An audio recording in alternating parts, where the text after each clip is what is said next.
In a 2004 article titled Towards a Second Treaty of Westphalia, The Coming Eurasian World, LaRouche wrote that often as now, a wave of development which has been unfolding, but underrated, even usually unsuspected, unfolding over the greater part of a millennium, or even much longer, becomes suddenly the insistent, virtually decisive global political issue of the present moment.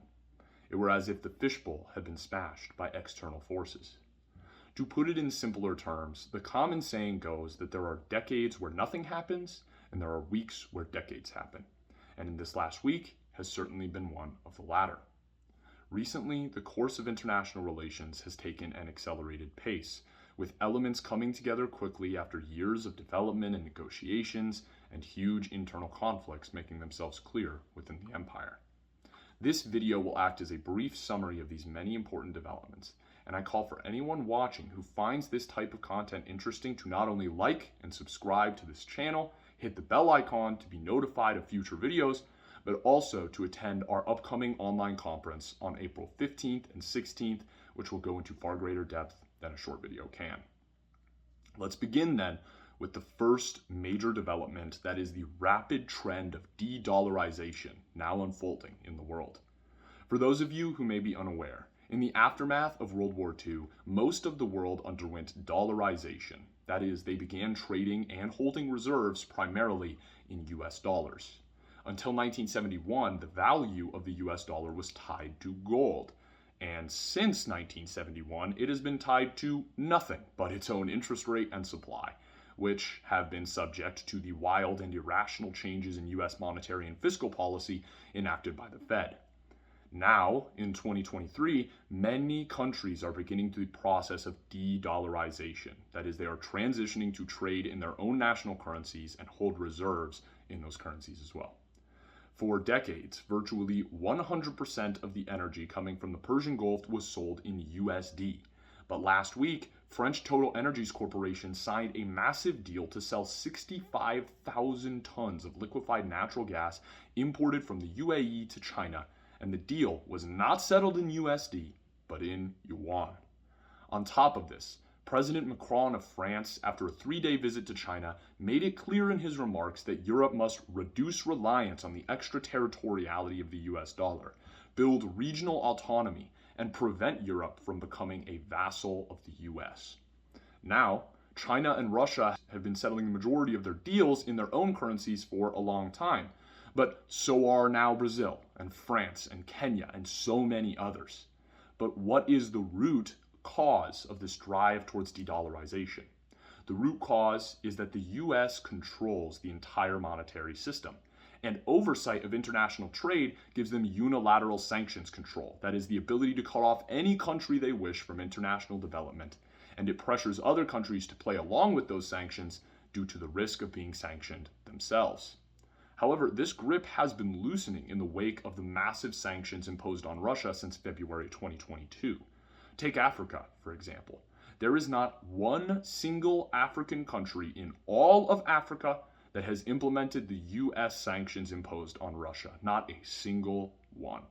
That leaves the US 0 to 54 within the continent of Africa.